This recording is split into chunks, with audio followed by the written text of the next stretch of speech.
So this is what I'm going to talk about here. This is a wonderful phrase that comes from one of the letters between the Gill brothers. Meanwhile, I'm longing for another voyage of discovery in the summer. And what I'm going to talk about here is about the Gill brothers and their collecting of folk songs from the Isle of Man in this particular period. So if you could show me the first slide, please, James. James is going to be my slide boy tonight. He'll be putting the slides up. This, I find, is one of the most remarkable photographs I've seen in the Manx Museum archive. This is one of the earliest photographs we have of folk singers, not just in the Isle of Man, but also in the British Isles as well. I mean, this dates from 1897. This is taken by the Reverend Frederick Stubbs, who was the Vicar of Derby in this particular period. Quite apart from this wonderful character standing here, what I've actually taken by here is this particular phrase along the bottom here. It says, one of the singers from whom Dr Clague and his associates recorded folk songs. Well, as I'll come on to talk about, it wasn't Dr Clague who collected from James Quayle. This is actually from the Gill brothers. And I'm surprised here that even this date here is 1897 and already the Gill brothers are being marginalised here. They're just simply told us they're just the associates of Dr John Clague. And this sort of reputation or lack of reputation starts off very early on here. You have 1896, Manx National Songs here, published by Boosey of London. Subtitle here has selected from the manuscript collection of the Deemster Gill, Dr John Clague and W.H. Gill and arranged by W.H. Gill. Or not, as J.E. Quayle argued in the case of the Gill brothers in an article that dates from 1937 in the Proceedings of the Isle of Man Natural History and Antiquarian Society. And this is his statement about W.H. Gill. He had all the qualities of the ideal collector, but opportunity was lacking.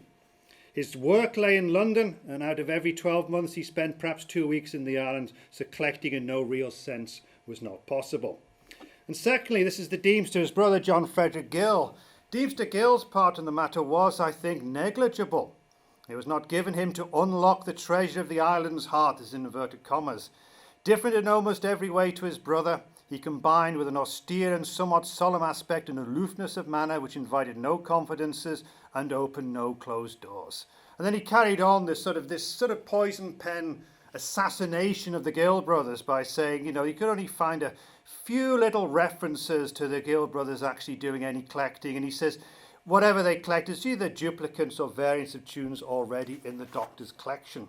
And he's actually he raised up here the issue of Philly the Desert, Philip Kane. In fact, we now know that Clague never collected from Philip Kane.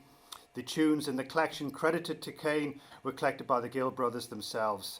And there's another piece here as well. We continue here from this particular piece from Quayle here in 1937. He says, of all the tunes in that book, those not of the doctor's collecting may be counted on the fingers of one particular hand. Well, we've come on to see realise there's actually more than, you needed a lot of hands to be able to cover the collecting of the particular Gill brothers as well. But it's curious, I mean, this dates from 1937 from J.E. Quayle, who actually should have known better and in fact did know better because he was also involved with Clague in his Clague's own collecting. So you get character assassination, but doubts about the Gill brothers surfaced very, very early. In fact, they surfaced actually in 1896, the year in which Manx National Song comes out. We have a wonderful diary kept by one of T. Brown's daughters. And they all went out for a picnic together. There was T. Brown, there was W.H. Gill, there was Dora and Ethel. And they stopped off at Ballaglass for a picnic. And we have the reference here. This is Dora Gill here saying, Dora Brown saying actually, Mr. Gill was a delightful guest. He was just bringing out his Manx National Songbook and played to us beautifully in the summer twilight, which we found most soothing after our lengthy walk. Many were the genuine old Manx tunes, but many we suspected of being his own compositions, such as Oh, What of the Fowler My Blackbird Hath Taken. A very lovely song. Well, anyone, of course, who works on folk songs will know that this is not something that the Gill could have knocked up himself. It's a very common song, and in fact, this tune was taken down by Clague from the singing of Mrs. Thomas Mrs. Thomas Kenyig of Ballacacken in Arbury. And so I'll come on to talk about how we get this misplacing of tunes between the Clague and the particular Gill collections. But one thing it does show you here is how early questions or rather outright doubts have been raised about the authenticity or otherwise of the material that the Gill brothers were producing. And I think what, until very recently, has come to be the general acceptance is that Clague was the collector and that what the Gill brothers were bystanders at best and maybe simply exploiters at worst. Well, We know that there is a different situation now because the Manx National Heritage Library in 2000 released the personal papers of Deemster J.F. Gill. They were actually 2 large manuscript boxes, and it's the ones, the treasure was in the second box, and I remember that I was there in the library when we were delivered up this box. George Broderick was there, and Chloe was there as well. And this is an absolute revelation that what came out from the Deemster's personal archives was a bound transcript, the 101 tunes collected in the field by the brothers. We suddenly realised, hello, these people were collectors. There's 48 letters between the brothers, where they talk about the whole genesis of Manx national songs, less so Manx national music, but together with all their particular thoughts on collecting and editing. 14 letters from Clague, their collaborator. 13 letters to the Deemster from various correspondents who formed his circle of helpers. And then various field notes, interview notes, song texts from helpers, and so on and so on and so on. It's an amazing, amazing collection. The irony here, of course, is that the Gill brothers, who, see here, already marginalised by 1897, just dismissed as the associates of Clague, have in fact left more material for study than any of the song collectors in the Isle of Man together. You know, Gill's own collection has disappeared. The Clague collection, which passed into Cooley's hands, all we have that now, 4 tune books and 24 notebooks that contain some song text. That has completely disappeared. Arthur Moore's collection, we have 1 small notebook, number of texts, some proof sheets for the music in Manx Ballads and Music, completely gone. It's the Gill brothers who have provided us with the largest collection of material about folk song collecting in this particular period. Now, the very fact that they worked together but lived apart, you know, the Deemster lived in the island, W.H. Gill lived in England in the home counties. This meant there had to be this flow of letters and enclosures between the brothers. And this is a great quote here from the Deemster in 1894. Our separation places us all at a disadvantage. More could be done in a single interview than by 20 letters. We have another great quote here from his brother writing back saying, yes, a talk would do so much while letters can do so little. Unfortunately, a good number of these letters survive, and together with the other extant manuscript material, we now get more of an insight into these so-called associates of the Gill brothers rather than less. So the object of this talk now is to highlight the activities of the Gill brothers when song collecting in the island in 1895 and in 1898. Okay, the first thing of all is, can you move on the other slide here? Let's have a look at the Gill brothers. Okay, this is the Deemster himself, looking there rather resplendent. This is taken in 1887 or 1888. And to fill in some of the background about the Gill brothers is that there's a wonderful article in the Choir in 1915. Someone turns up at W.H. Gill when he was living in retirement in Sussex. And Gill, he said, he called to my attention a remarkable genealogical tree which occupied a prominent place in his study and which extends back of 2,000 years. Every item's on his mother and his father's side being pure Manx. I hope there's a misprint here, and what we're actually talking about here is 200 years, which would be very reasonable. But as the obituary for his brother, who dies 1898, shows, there was somewhat of a problem here. He says the deceased gentleman was born in Palermo, Sicily in 1842, so that literally speaking, he's not a Manxman. He, however, comes of an old Manx family. But the Barovian, the magazine, the old boys magazine at King William's College, where the Deemster was educated, this wonderful quote saying that the late Deemster often boasted he had not one drop of other than Manx blood in his veins. But both of the Gill brothers were born in Sicily. William Henry was the first. He was born there in 1839, followed by John Frederick in 1842. They were born in Marsala, the island's west coast. And the reason why they were there was because their father, Joseph Gill, had come to Sicily to work as a land agent. He was working for Woodhouse, who developed the Marsala wine trade. Woodhouse originally had herring houses in Douglas. I rather suspect their father worked as a correspondent with Italian merchants.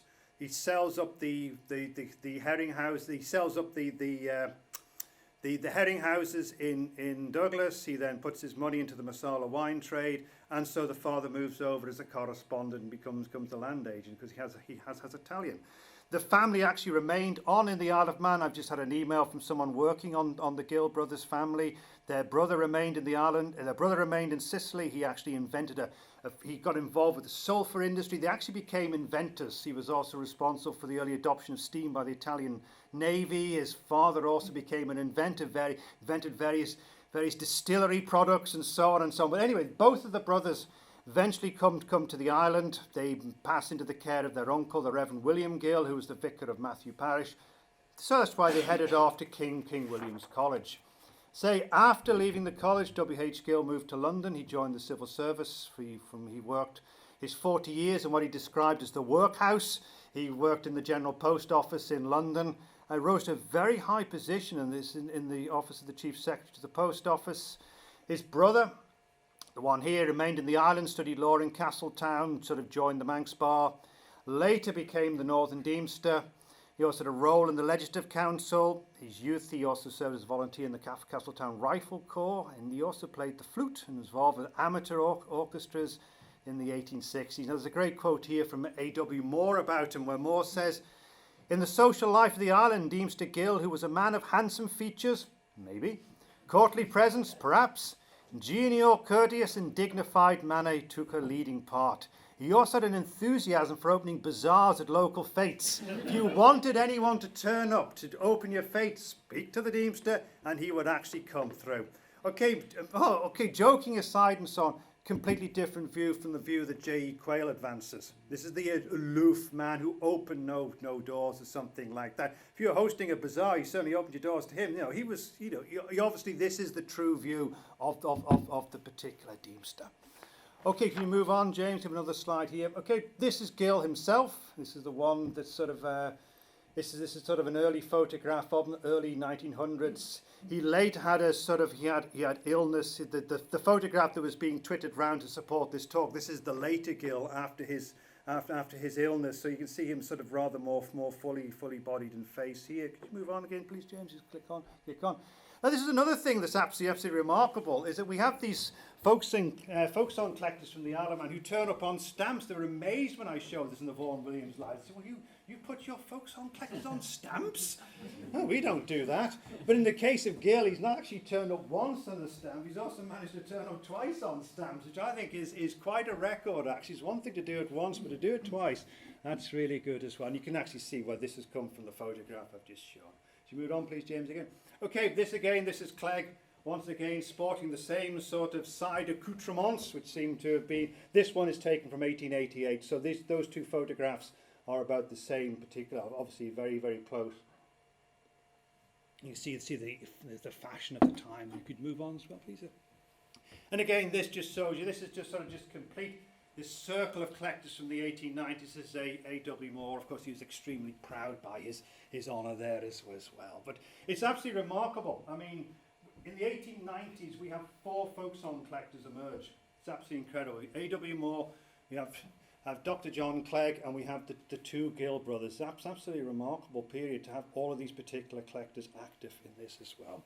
Okay, now can we move on? Okay, let's have a look at the Isle of Man. Now, obviously, you know where the Isle of Man is, but when I gave this particular talk, people didn't know where the Isle of Man is. But people who really come from Peel, that's where Douglas is. Just in case you've ever wondered where Douglas is. That's bus the number 5. It does take you there eventually. I've actually been there, so treat yourself. Go there once. It's worth a trip once in your lifetime. That's about all I would actually say. But that's where the Isle of Man is. Okay, we move on. But this is something that we'll need to know. I'll talk about this a little bit later, a bit moved on in the slide. Okay, we know where the Isle of Man is, but what was the Isle of Man like when the Gill brothers were going out collecting? When the 1891 census, the island's population is exactly 55,608 people. So that basically 20,000 people were living in Douglas. It's about 35% of the total of that particular period. And if you actually look at the eastern region of the island in this particular period, it has about 50% of the population. Most of the other people are living scattered over the rest of the island. There was now a curious population imbalance in the Isle of Man. The Registrar General in his report for 1895 commented that there were more females than males. He says here, this large numerical disparity as to sex is remarkable. It may, however, be due to emigration on the part of the male population during the previous 10 years. And this, this, of course, as we know, what the island was now suffering in this particular period. It was suffering emigration. We have here a wonderful quote here from the Isle of Man Examiner here, so talking about the depopulation of the agriculture and mining districts of the Isle of Man continues at a lamentably high rate. No fewer than 11 people have emigrated from the Laxey district to South Africa during the last few days. And we know in this particular period, Laxey in this particular period, the lead mining is starting to, the lead mining industry is starting to close down. It's suffering competition from the Australian mines, declining output, increased costs of extraction as a result. The mackerel fishing had basically collapsed by this particular period. Some boats were still going to Kinsale, but it was just a handful of boats. You start to see in the newspapers fishing boats being sold in this particular period for their timber, not as actually ongoing vessels. Simply for their timber. And there is a spectacular bankruptcy in Peel in 1900. T.K. Costain, who was sort of one of the who was still trying to sort of maintain a fishing fleet and a net factory and so on. He crashed with £10,000 worth of debts. And when you can actually read the whole bankruptcy proceedings, it really is. You can just see how this industry has just simply disappeared. So that's some of the sort of the background to the particular period in this particular time. But we also have to look to another particular issue here, looking at the Manx language. So it wasn't just we had decline of industry, we just had people moving away from the particular land as well. We also had too that Manx was starting to become in terminal decline as a community language. And so we know the 1901 census, as we know, simply 8% of the population, about 4,419 people if you want to be precise. But the whole issue here about Manx in this particular period is how fluent or not were the Gill brothers in Manx? And they actually were very upfront about it, actually. W.H. Gill said, "As to Manx, of course, I never spoke, underlined," he says, "a syllable of it, although the music and the sound of it became very familiar through hearing it from the reading desk, pulpit and pew." And he was writing this to Sophia Morrison in 1908, and previously he said he'd written of my present gross ignorance of my mother tongue. And so it's unlikely that any of them had any particular knowledge of Manx, but they were, because this is their particular concern when they were going collecting, in case they were actually picking up people who were the whole issue of whether they should be taking down texts as well. I mean, these were essentially people collecting folk tunes rather than folk songs, but they were sort of quite gratified when they got a letter from Clague basically saying things like, the words aren't really worth worrying about. There's the whole concept of this particular period that the lyrics to folk songs should actually be poetical, and so they should have a value as poetry rather than just simply being song text. So they felt very reassured about this, and in any particular case, even if they weren't reassured, they had no Manx in any particular case as well. So can we have the next slide up, please? Okay. Right, let's start to talk about them actually going out and doing some particular collecting rather than giving you some of the background to them. You might wonder actually why I'm actually putting up what is the prospectus to what became Manx Ballads and Music. It was known until it was actually published as Manx Ballads and Songs. But I believe, and I'm not going to spend too much time on this because I don't believe that the Gill brothers ever intended to go out folk song collecting. This is the point. I believe that this is what triggers them to go song collecting. They were absolutely astonished when they received this in the post. This is a great quote here from Clague. "My dear Deemster, I also received Johnson's circular by last minutes by last night's post." And they saw themselves, or rather W.H. Gill saw himself in competition with Moore. They saw that Moore was working on what was then called Manx Ballads and Song. In fact, Moore had started much earlier on this particular project. We know because he writes a letter to G.W. Wood as early as 1891 saying, "I intend publishing the Manx Ballads shortly." Well, he actually had a delay till 1896.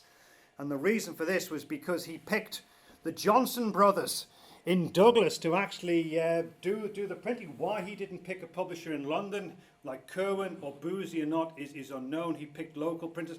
The Johnson brothers were great if you wanted headed notepaper, but to actually produce a folk song book, particularly where you needed engraved plates for the music, they were not the people to actually choose. So that book dragged on and on for years. So it was just by happenstance that it appeared in 1896 along as Manx National Songs. But also what then he had to produce in order to bring up money, he actually brings this up here. So Clague's letter continues, as I say, when he was astonished to receive this in the post, he says, I was astonished to find that Moore had 30 pieces. So they had no idea as to the size of Moore's folk song collection. We know that Clague in this particular period had a collection of his own. How large a collection he had, we don't know. But I think the intention of the Gill brothers and Clague was to basically work his material up for publication. And then, of course, they get spooked by having this particular prospectus coming round. Moore working on an independent particular project. And then, of course, we get here the sort of the push to go song collecting. And I'm convinced in this particular case that it's the Deemster himself who thinks about going song collecting. It's not W.H. Gill who thinks about song collecting, because we get this wonderful letter here where he writes to his brother in 1895 where he starts saying, your last proposal about music hunting sounds charming. We must think it over. This is Gill's letter being sent to his own particular brother. And of course we also have here a letter where Gill writes about, I'm hard at work hammering at the rest of the material in hand. In other words, the material they've got in hand from Clague. And he says, is there any chance of increasing it before Moore's book comes out? And this is interesting. This letter is written in March 1895, and it's in April 1895 we know that the Gill brothers go collecting. So my impression on this one is that to say they never intended to go song collecting. They were going to produce a book, rather like Manx National Songs was going to be produced out of Clague's own material. This prospectus comes along and they get spooked. And as I say, how do you increase the amount of material at hand? You go out in the field and collect. And collect they did. And this, of course, you just push on, please, James. This is a summary of their collecting tours. And in fact, you know, if we come back to that original statement where J.E. Quayle says, you know, they lack the quality of collecting. You know, Gill only had a couple of weeks holiday a year. How could you possibly collect? That's how you can collect, because your mind is concentrated. You've got 2 or 3 weeks in the year, that's your holiday. What do? You come to the Isle of Man and collect. You don't do what Clague does, is faff about treating your patients and then do a bit of collecting and then, you know, treat a few more patients, save a few more patients, you know, and then do a bit more collecting. You do this concentrated. And this, and I'll come on to later to say how we can actually come up, or how I can come up with these particular figures. But this is their collecting tours. Let's say they collected twice in 1895 and once again in 1898. And you can see here, 6 days in the field, 10 singers, 11 sessions, 11 recording sessions, 36 tunes in their first tour. Second tour, the 5 days in the field, 12 singers, 12 sessions, 26 tunes collected. Back in autumn, this is long after Manx National Songs had come out, still with that enthusiasm for collecting. Back in the field again, 10 days, 15 singers, 17 sessions, 39 tunes. And this is what it all adds up to. So far as we know, I'll come on to how we actually know this. 21 days in the field, 29 singers, 40 recording sessions, 101 tunes collected. It's remarkable. You know, it's absolutely remarkable what they did in this particular field. But what lies behind this? And this is what I want to talk a little bit about more before we talk. We come to look at the details of this. What lies behind this is networking. I mean, the Gill brothers had to find the singers. And it's the Deemster who goes out and finds the singers. He's already preparing before they go collecting. He's getting names passed on to him in 1894, the names of singers. And what he did here, and this is perhaps Gill here as well here, where he says, with the assistance of my brother and the kind cooperation of many local friends, a lovely phrase actually, we had the good fortune to interview in different parts of the island quite a goodly number of old Manx men. And these the local friends. This was a circle of helpers that the Deemster put together. And we've got a classic line. Here's the letter here from John Crane to Deemster Gill here in 1895. Shall be most happy to give any assistance possible in writing out or obtaining songs or tunes. We actually know the helpers because this is the letters that we have. I mean, we don't have all of the letters between the helpers and Gill, but we have enough of the particular letters. So I'll run through who we have. You know, we had John Callow. He was a clerk at the lead mines in Laxey. There was John Crane, who was an advocate. He was the founder of the Ramsey Courier. There's Daniel Kelly, who was a builder in Michael. There was William Kermode, who was a coroner. He was the coroner of, I forget which Sheeding, coroner of Michael Sheeding. James MacWannell, who was a farmer. He also turns up. James MacWannell's mother's absolutely fascinating because she's a song collector as well. We actually do not have her particular material as well, and this perhaps shows why MacWannell himself was interested as well. His mother was interested in song collecting. She actually noted down songs that were being sung at Glenduff in the farmhouse there. That manuscript has been lost. We also have James Morrison. He was the harbour master at Peel, and then we have Benjamin Radcliffe, who was an insurance agent in Ramsey. So this is what you needed in this particular period. This idea that the Gill brothers just sort of like walked out there and found singers was not possible. And of course, with them only having these sort of concentrated periods in the field, this is what you need. You need it to be, you need people to be ready, people to know that the Gill brothers are coming around to talk to you. Okay.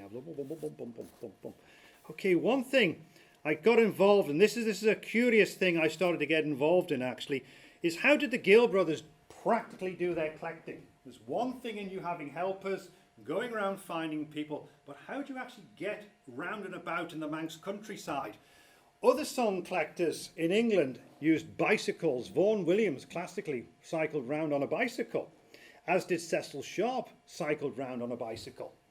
I started getting obsessed with, could you ride around the Isle of Man on a bicycle? Did the Gill brothers mount bicycles, and did people have this vision of Deemster Gill on a bicycle going down a road, followed by W.H. Gill on a bicycle going down the road together with various helpers?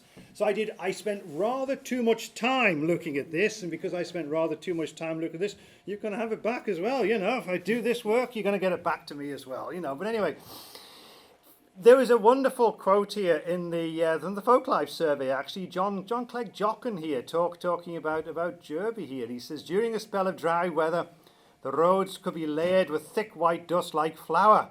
He says, the bad old day to dusty road no one wants again. I dreaded the blustery winds of March, whipping grit from the road service into my face and eyes. There's another wonderful as well here from Thomas Brew. At Derby, the roads were like the seashore when the summer came and the gravel worked loose. He says people walked rather than rode a bicycle. So how did the Gill brothers get about? We don't know. We don't know how they got about. But I suspected they may well have used the rail network. I went into the railway timetable, so because I researched the railway timetable, you're going to get this back as well, I'm going to tell you as well here. First train from Douglas to Peel leaves at 8:35.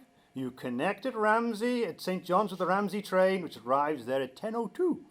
Last train from Ramsey leaves at 6:05, connects with the train from Peel, and you get back in Douglas at 7:35.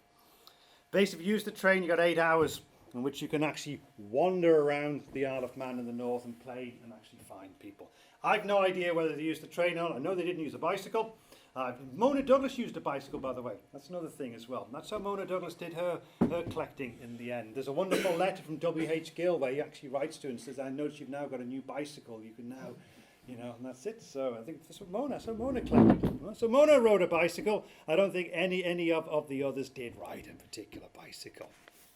But, it's sort of interesting how they found their particular way. But if we go back, sorry, can we go back to the picture about the back. Forward. Okay, this is what I should have mentioned. Okay, we all know this is the Isle of Man. We know the Isle of Man was parish and she's and so on.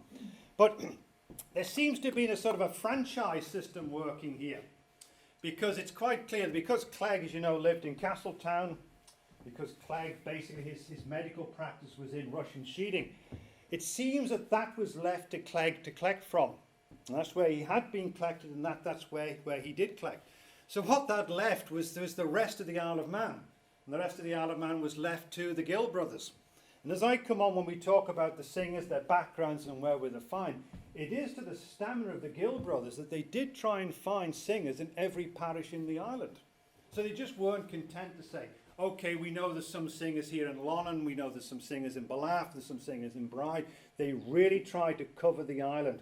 Whereas Clague, Now, obviously, Clague was indeed a busy medical practitioner. Most of Clague's informers, most of Clague's singers come from his own family. They come from his own family circle. And so they give us an insight then into the song culture amongst those sort of rich farmers in the south of the island. The Gill brothers then ranged over most of the particular island as well.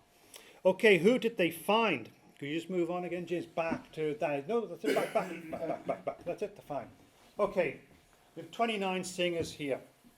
Now, fortunately, as I'll come on to, because the Gill brothers were extremely detailed in their collecting, we know about 28 of these singers can be identified. Sadly, there are 2 Thomas Cayleys in Douglas, and you cannot decide which of those Cayleys is the Thomas Cayley who they actually who they collected from. But they personally collected from 29 singers, of whom I say 28 can actually be found in the particular. Who can actually be found in the particular census record. They actually talked about here. This is Gill going on about it here. Where he says, we had the good fortune to interview in different parts of the island quite a goodly number of old Manxmen of ages ranging from 65 to 84. This, of course, was in many ways a statement of fact, but there's also a statement of intent by the Gill brothers. Their idea, their conceit was by finding the oldest singers in a community, by assuming that these people would have learned their songs from their grandmothers, that you could back project your collecting back into the 18th century. And we will actually see, in fact, that they actually found a range of singers from a particular range of ages as well. And, when I actually come through it as well, actually, when they were collecting, for instance, in 1895, this particular Easter tour, ages ranged here from 48 to 83. In fact, only 6 of them were actually, there were 10 singers they found. You see 10 singers. Only 6 of those were aged 65 and over. So in many ways, they either, obviously because of the demographics of the island in this particular period, if you want to try and find people over 65 in the 1890s, there's not going to be many around. So either they dropped their particular criteria, or this is just as quite simply the people who were willing to be interviewed, the singers that they were able to be found. But I'll just run briefly through. Just run briefly through by decade. The 1810-1820, there's 5 singers born in that particular period. 1820 to 1830, this is where they start to cluster. There's 10 singers. 8 singers between 1830 and 1840. 1850 to 1850, 3 singers. Then we go down to 1 singer and one singer as well. So you can see the bulk of their singers were born between 1810 and 1840. So we're talking about people who were born in the first half of the 19th century. Okay. That's here as well. We're going to talk about it. Okay, where were they found? This goes back to the particular slide we actually had up there. The Gills found them, in fact, in 10 of the island's 17 parishes, including they found singers in Peel, Ramsey, Laxey, and also in Douglas as well. There is what I will come on to discuss, and I can't explain it either. There is a very curious cluster of singers in Derby. They found 8 singers in Derby. When they say they found, it was best thing to say they collected from 8 singers in Derby.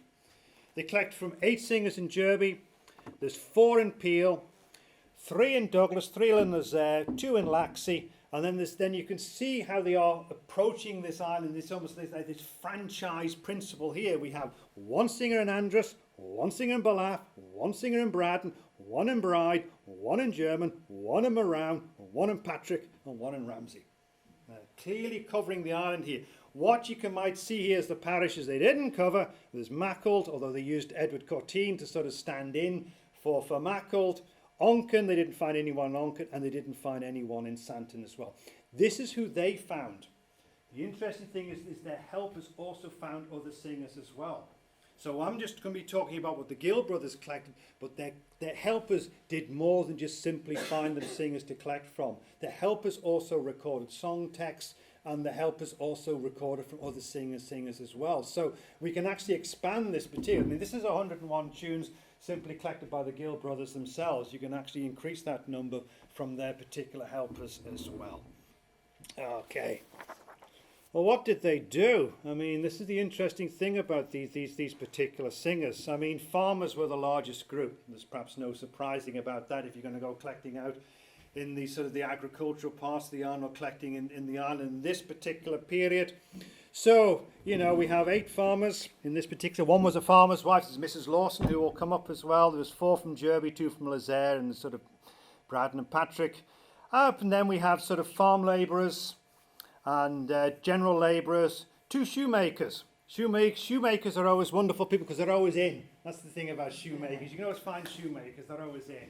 And so you do find in folk song collections and folklore collections in general that well, you know, shoemakers turn up disproportionately in some particular case. So there's shoemaker in Derby and there's one in Bride. The one in Bride was John Sale. And like most of these things, when you look at the census record, they're doing simply more than what they are in the particular census as well. He was also the parish clerk of Bride, and he was also a poet as well, John Sale. Then, as I say, there's a wide range of occupations done by other particular people. There's a fisherman in Ramsey. There was the harbour master in Peel, James Morrison. There was a joiner and builder in Derby, that was Sir William Wade. There was a lead miner in Laxey. There was a mariner in Peel. There was a mason in Ballaugh. There was a net finisher in Peel. Police inspector in Douglas. A stone quarry in Lazaire. There was a net government official. There was a weaver in Andres. A wool dyer in German. So, you know, a wide range of professions in this particular sense. They're not just simply concentrating on farmers. All sorts of people coming out of the woodwork, showing you how wide the singing community was in this particular period. Okay, Sam, I shall slow down a bit. I'm somewhat a little bit ahead of my time, you see, now.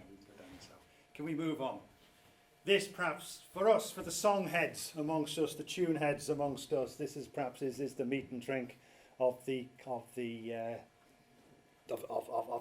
Deemster Gill's personal papers. As I said, his papers are released, and what was the most, for us, and for David will say as well, and Bob will say, this is the most, you know, the most remarkable part of this particular collection was not necessarily the letters between the brothers, although good enough that they particularly are, but is this particular manuscript here.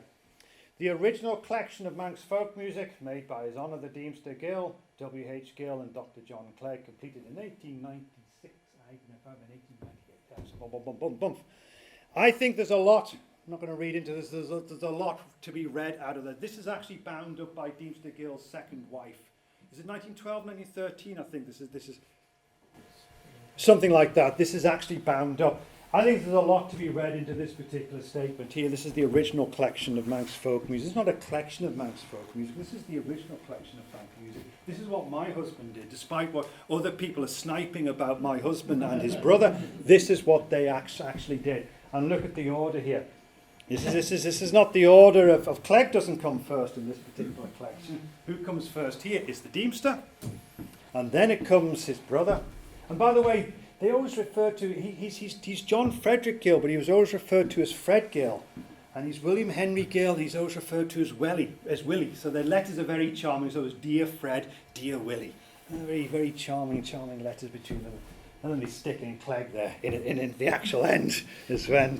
So could you move on, James, and first. This is what it looks like.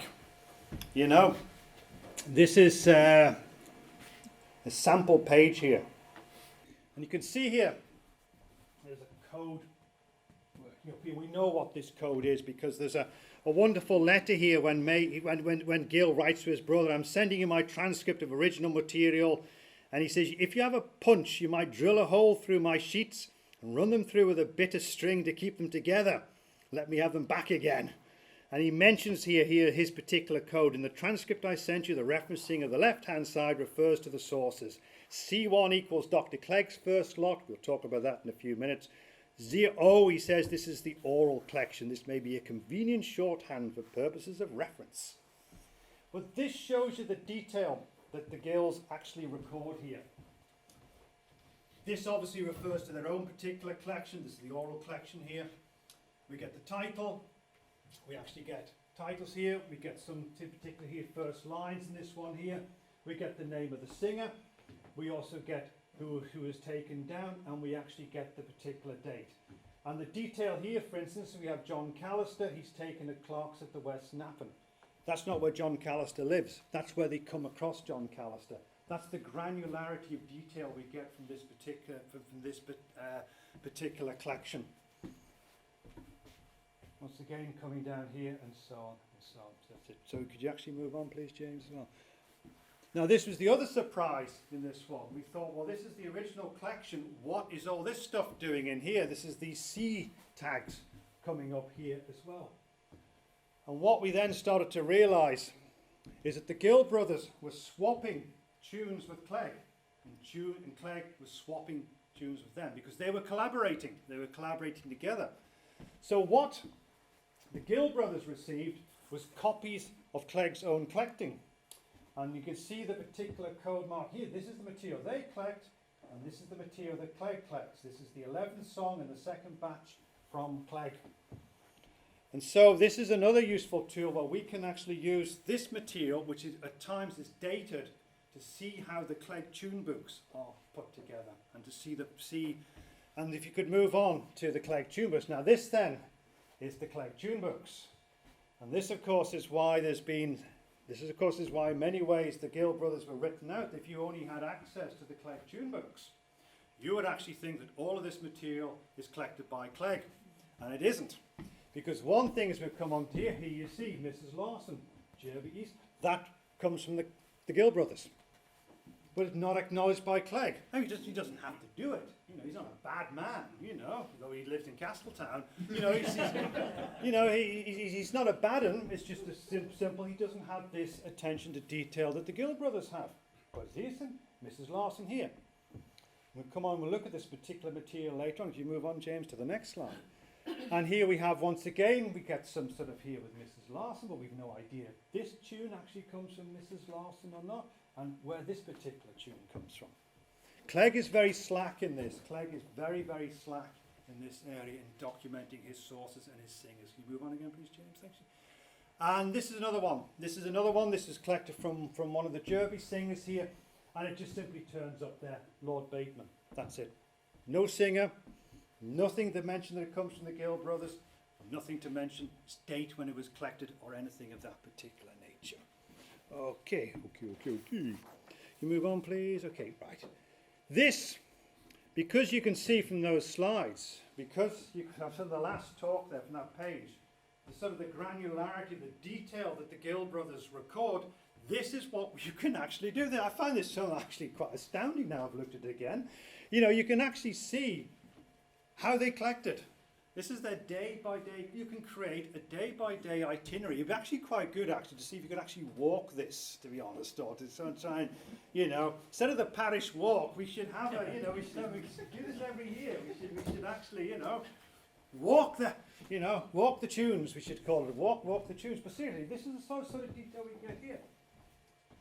The day, the date. We can see here who the singer's from. Numbers of tunes they're particular collecting, and so you can see here, you know, they turn up in Peel. There's Thomas Crellin there. John Lace was the weaver at St Jude's. The reason why he's in Peel is because he's just come off a fishing boat, and they actually record him in Peel. So he doesn't live in Peel, he's recorded in Peel. That detail is there. The Gill brothers say, we're recording him in Peel, but he actually lives at St Jude's. Here they move on. There's James Quayle, who we actually opened with there. They're they move on to Lazaire. Next day they're back in Jerby. They come with Catherine Lawson. They move on to James Quayle from yesterday. They meet John Kissick. Boof! They seem to have Sunday off. Monday they're back again. They're in Bride seeing John Sale. Woof! Next day they're back in Jerby. Wilfred Wade and the Sea seeing John Callister. You can do this for all of their particular trips. You get this breakdown of where they were, who they were collecting from, and so on. Can you move on, please, James? I think the next one. Okay, now, this is all of the sort of the 101 tunes from the particular transcript put up there. I'm not going to actually run through all of this, but this sort of, I think the first thing to have a look at this is that you can actually notice here the variety of material here. These are tune titles, song titles here. We can actually see there's a mixture here of materials in Manx. There's also particular material here that's also in English as well. But instead of actually running through all of these particular ones, what I'll do is I'll discuss this in terms of singers from Jerby. Could you just move on, please? Okay, that was just a slide to show people where Jerby was. Still in the same place, I think. There's a great quote here from Jerby. There's a great quote here from Jerby in 1893.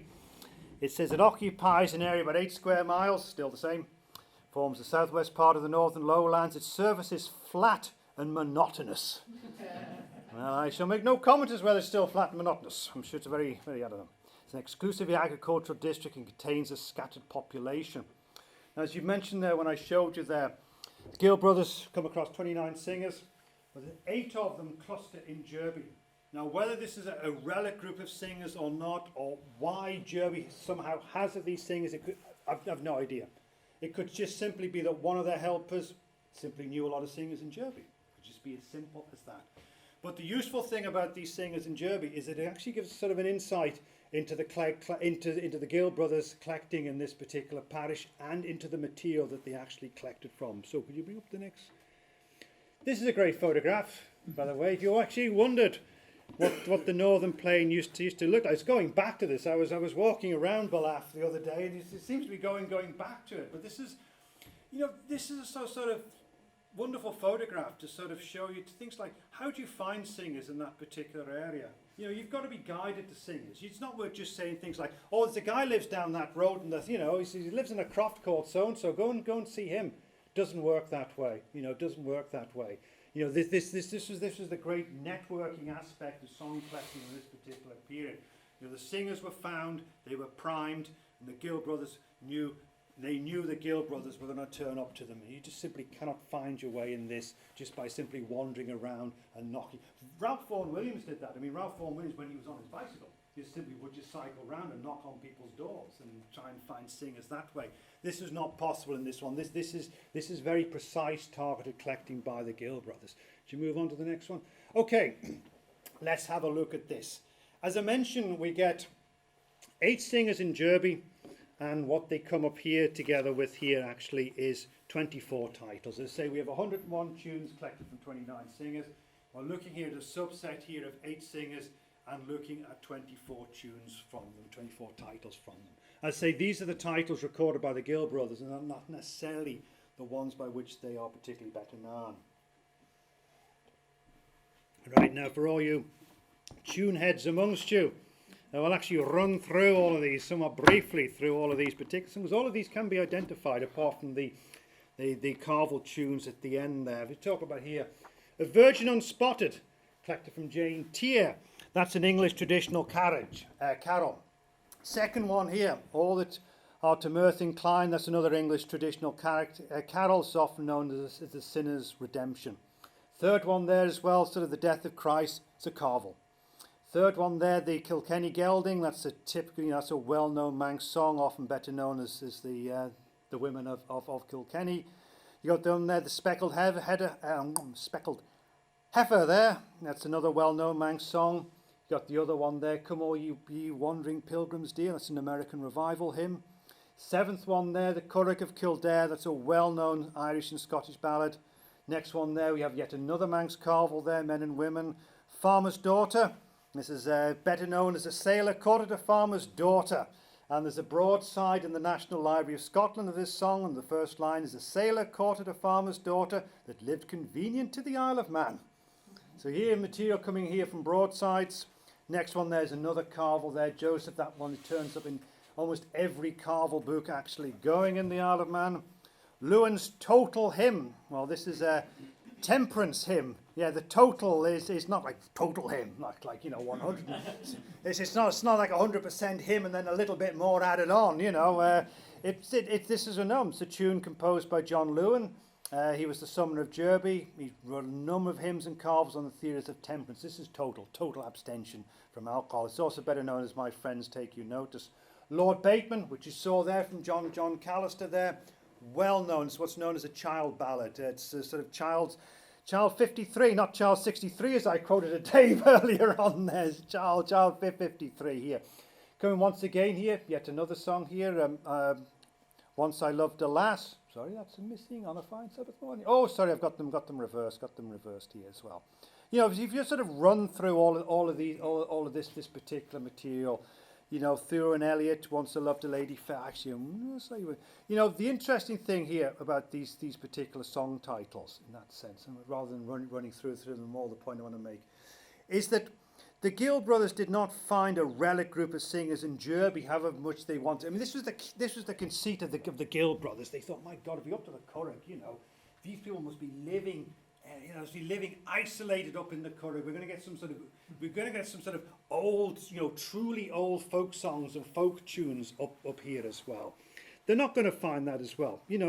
This is not people who were sort of isolated. You can actually look at this particular song material here and see these are people their musical life, they drew upon a wide pool of sort of carvels, songs, broadside ballads, hymns and carols for their musical life. And it's rather sort of a complex song ecology if you want to talk about that. We have here religious material, carvels obviously have this vernacular religious tradition of composition in Manx, most with a well-known author. We also have hymns and carols that are the English ones, come from clearly identifiable print sources, learnt as part of the musical life of the chapel. Then with the secular tradition, again, we have material in Manx and English. We have obviously vernacular composition in Manx, those texts particular circulating. And then the English titles here, say A Sailor Caught at a Farmer's Daughter, Lord Bateman, Curragh of Kildare, songs well known outside of the island. And so these songs, in that sense, link these particular singers with a wider song community and one that was outside of the island itself. Okay, can you push on to the next slide as well? This is, okay, that is not the only photograph we have. The Reverend Stubbs photographed a large number of these particular singers, and this is not one of the best ones. He looks like a hipster. You could imagine him sort of running a bicycle repair shop in Brooklyn or somewhere like this, or, bit of sourdough baking at the weekends as well. I forget who, this is John Callister, I think. You move on as well. This is Mary Collister. Yes, lovely, isn't it? These are lovely. Move on again, please. Another one here. This is the great one. This is Mrs. Lawson of Derby East again. Once again, this is the sticker that Stubbs has on all of these particular photographs. Clague and his associates. You move on again as well. It's another great one here. And a crochet. That woman, obviously, long winter evenings up there in Derby, flat and monotonous. Get on with your crocheting. It's actually typical here of these particular photographs. You see that the men are just sort of photographed, just sort of standing around. Women are always in this sort of notion of domesticity, either knitting, or in this particular case, she's working away at the well here, or something like that. A wonderful three-corner chair in there as well. You move on, please. Yet another one. This is Wilfred Wade. He was unusual because he was said to be the last writer, the last composer of carvels in the island. So he's a very young person in this particular piece. So he's the one who sort of lowers the age, as it were, of who the Gills were collecting from. But he's simply in there because, let's say, he was the last carvel writer. No, it's not. There's not more of them. There's more. So can we move on slightly? I'll just rush on the last few minutes of the talk. This is a mock-up from October 1895 of what the Gill brothers were proposing to actually do with the song material that they collected, both the material they had from Clague and the material that they collected themselves. So the first one here was going to be the sort of Manx songs with English words, bumpty bumpty bump. Second one's going to be Manx songs and heroes, bumpty bumpty bump. And the next one here is going to be the music of the Isle of Man. So can you move on, James? Okay, so this is the first one. This is quite familiar what the first one is. So their first proposal is what became Manx National Songs here, and published in 1896. And can you move on, please, James? Move this on. Okay, and this is what it looks like. This, of course, is what Gill was excoriated for. This is the particular material here where they simply took an English title. They all cooked up words themselves here. Gill writing was A.P. Graves comes on. Byron there, I'm sure Byron never thought that he would ever appear in a publication on Manx folk songs, but Byron did in this particular one as well. A whole sort of people drawn in as well. Move on to the next one, please, James. Good. This, of course, is the other one. This is Manx National Music, perhaps a lesser known book. This appears 1898. You move on as when. So this is one just simply arranged for the pianoforte, but once again, this is certainly not to Clague's taste, and this is certainly not to Sophia Morrison's taste or to Edmund Goodwin's taste. There was this wonderful letter where they talk about W.H. Gill's mania for restoration, as he put in craze for restoration. As they said, he was sort of all right until he got this craze for restoration, Sophia Morrison says. Then he just became someone you just couldn't really talk to about this particular topic. Can you move on again to the next one, please? Okay, this is the one that didn't appear. Now, I don't have enough time to really go into all this, and we could talk about this later on. This is the book that didn't appear. This is going to be the one that was going to be simply the material as we would actually edit it today. This was going to be the sort of the naked melodies was the great phrase. The naked melodies as they were actually found. So there'd be no harmonisation, there was nothing. This is the field collected material together with notes about the singers, the songs, bumpty, bumpty, bumpty, bump. This never appeared. It's never appeared, and it's a great, I mean, the Deemster dies 1899. Clague, of course, lives on to 1908, so why this project was never completed or why we don't have the manuscript of this particular project, we don't know. But this is also spiked by the brother as well, because everyone thought that they thought, Clague and the Deemster thought that there'd been an agreement for these 3 titles with Boozy. There was only agreement for the first 2, and there was never agreement for this one as well. Because this is what they thought, that Gill thought that when this was published, that when people saw what the original tunes looked like and what he'd done with the tune, with his harmonisations and so on, that he thought that his reputation would suffer. So this is unfortunately, this is the book that never appeared. And this is another thing too that to come on to, is this was an advancement in editorial technique that you can actually see the shift here, where this is the way that we would now go ahead and publish song text. And it's unfortunate this book never came out. And this was, there were sort of 2 ideas here that they were all mulling about how to present material. There was this particular collection, and there was also talk about using the phonograph.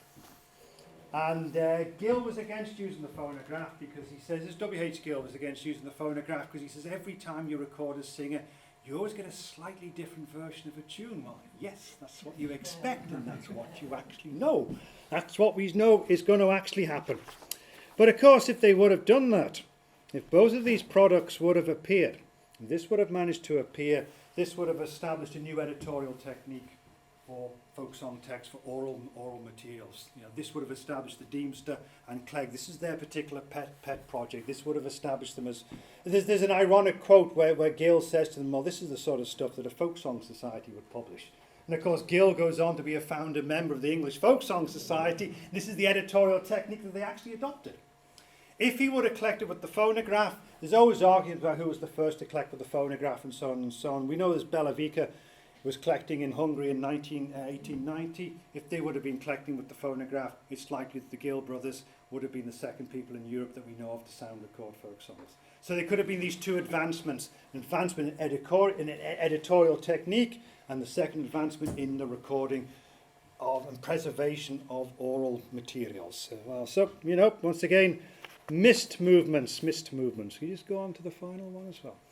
This, of course, is what happens. As we might know, the material from the Clague collection passes, transcript of it passes, thanks to Sophia Morrison's act of cultural piracy on this particular part, her and Cushing's act of piracy. Transcript is made, transcript moves into A.G. Gilchrist's hands, and she starts to edit the Clague collection for the Journal of the Folk Song Society. This appears in 1924. Can you just move on, please, James? And this is what you get. Songs and tunes from the Clague collection. Because if you look at the Clague tune books, as we saw, you have no idea that this material in the Clague tune books was also collected by the Gill brothers. So what we have had, due to this particular collection, is this notion that everything was collected by Clague, and this is how you get the opinion of J.E. Quayle. Everything's collected by Clague. Gill brothers, they don't really do anything. They're just bystanders at the end of the particular day. Now, I think there's a great sad irony in this, because you just go back, James, to this in present. It appears in 1924. Now, of these funds, people, the Deemster dies 1899. Clague dies, Moore dies 1904, doesn't he? Clague dies 1908. Morrison, as we know, dies in 1917. W.H. Gill outlives all these people. Absolutely remarkable. By the way, his tip for living long is systematic exercise in the open air. So some form of calisthenics, calisthenics or perhaps Tai Chi or something like that, I don't know. But basically, if you want to live long, get out there in the open air. I think that's what Gill is actually telling you, get out in there in the open air. But of course the irony is he dies 1923, this comes out in 1924, and there's no notion that A.G. Gill, because I don't even think she knew that he was alive. I think there was just that assumption that he's a Victorian collector, he's collecting in the 1890s, how can he still be alive? And there's a wonderful phrase, which I don't have the reference for, this is awful, there's a wonderful phrase here, where he actually once wrote, he actually says, I am nobody. I know, how sad is that? And I don't think he's fishing for compliments, I don't think he's fishing for, I think that's it, he's just isolated. You know, he just feels isolated at this particular period. And this really is what this talk is all about, actually, is to actually say to him, as best we can, that he actually isn't nobody. He's a great, great song collector, as is his brother. You know, these two were great song collectors, and we are the better for their particular collections, there's no doubt about that. So, 8:05, this is really what I want to basically say about this one, you know. He was more than nobody. He was actually a great song collector, and not just a great song collector in the Isle of Man, but he was also a great song collector in the British Isles and elsewhere as well. So, can we just move on? I think we have a final slide on this particular one. It's wonderful, isn't it? This is Mrs. Mary Gill Ray. Now this is the gable end of her house. Let's move on to see what a house is like. Whoa! Yeah, that's right. If you're going to treat yourself to a sod house, treat yourself. It's like a South Fork, isn't it? This is the South Fork. This is the South Fork of Derby. She's really lashed out on this house, hasn't she? This is fantastic. This is a great photograph. It's an absolutely, once again, showing domesticity. You know, the women are all photographed with spinning wheels here, or they're pumping away at the well. There's some of the men are just like standing around there. In this particular one here. Well, the other intriguing thing here is what it says here. You know, one of the things from Dr. Clague. Well, we know it's not Dr. Clague's associates. Slight problem here is I've not mentioned her name all night because her name doesn't turn up in any of the of Deemster Gill's papers. So, how could Stubbs be so wrong? He actually is he's actually the vicar. He's actually there in Derby. He's actually taking these photographs. He dates these photographs to be 1897. So it shows you there's still stuff that we don't know about the Gill brothers. Despite the fact the amount of material that they've left us, the amount of material that we know that we've actually lost here. Here we're told here that Mrs. Mary Gill Ray of Derby is a folk song is a folk singer, and the Gill brothers collected from her. So I think that's two great photographs to start and end the talk. That wonderful photograph of James Quayle there with his sort of, you know, his wonderful 1,000-yard stare. And then we have this wonderful photograph of Mrs. Mary Gill Ray saying, you know, look at the size of my cottage, you know. Look at that. Look at that. And I wouldn't like to maintain her roof, by the way. I must admit, I would not like to maintain her roof on that as well. That's all I've got. Thank you. Thank you very much.